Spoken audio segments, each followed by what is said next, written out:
Hi, PETA, Coach Darren here. Today I'm going to go over food and eating to prepare for training for half marathons and marathons and any long distance kind of event.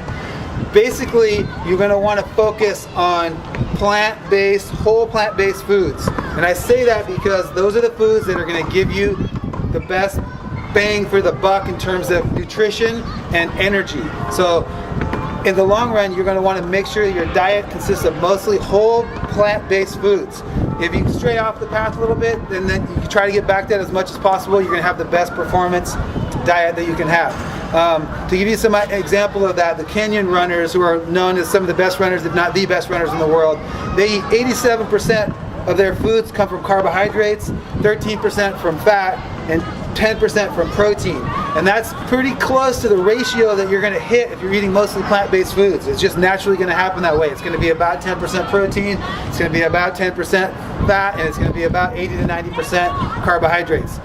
That's a pretty high level of carbohydrate intake. If you're not used to that, you can strive to something that's closer to the 60 to 70% range, but focusing on plant-based carbohydrate foods, whole plant-based carbohydrate foods, okay? And that'll give you the most energy, allow your body to recover the quickest, and it'll also keep your cardiorespiratory system clean and your arteries clean.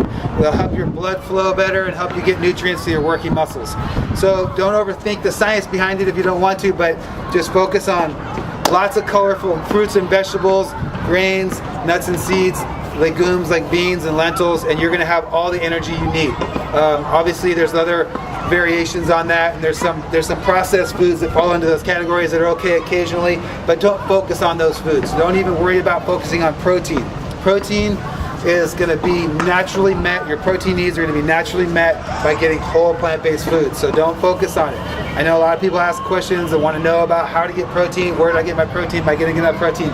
The truth is, that's a concern that we've sort of been subjected to with the media and the fitness world of over-focusing on protein, in my opinion. And it's something you can actually let go of now. You can actually feel good about letting it go and just focus on whole foods and eating enough good quality organic fruits and vegetables and whole grains, nuts and seeds and legumes, and your body will naturally get what it needs out of those whole plant-based foods. Okay. Second of all is that as you're training, as your mileage goes up and your weekly training amount goes up, you're going to need to take a little bit more food than normal. You burn about 100 calories per mile during your long runs, depending on how hard you're training, and so you're going to want to make sure that you're meeting those nutritional needs. If your goal is weight loss, then you can focus on keeping your diet at smaller portion sizes, maybe 4 meals a day at smaller portion sizes, and you'll see some weight loss with all the extra training. If you don't want to lose weight, then make sure you're matching that caloric expenditure with equal caloric intake, and you'll be able to maintain your muscle mass and your body weight. We can get into specifically more details about that later, but to give you some examples, for breakfast you're going to want to start off with some whole oatmeal with some fruit, soy milk. You can go into snacks, which I always try to get people to eat fruit or nuts for snacks as much as possible. Big green salads for lunch and savory soups for dinner. That's my basic formula for keeping your body fueled for long runs and for training in general.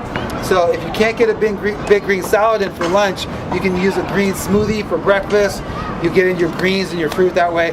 But just make sure you try to keep a balance between greens, vegetables, fruits, whole grains, nuts and seeds, with legumes being a good source of protein and fiber. So lentil vegetable soup or quinoa vegetable soup for dinners, big green salads, hummus with a whole grain bread with some veggies on top are a great source of protein and complex carbs as well.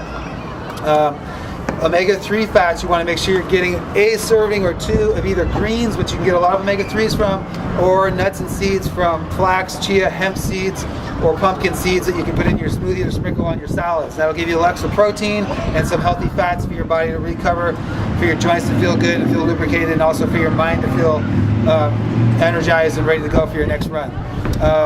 So without getting too specific about details, in a nutshell, that's how I want you to think about your food intake for now.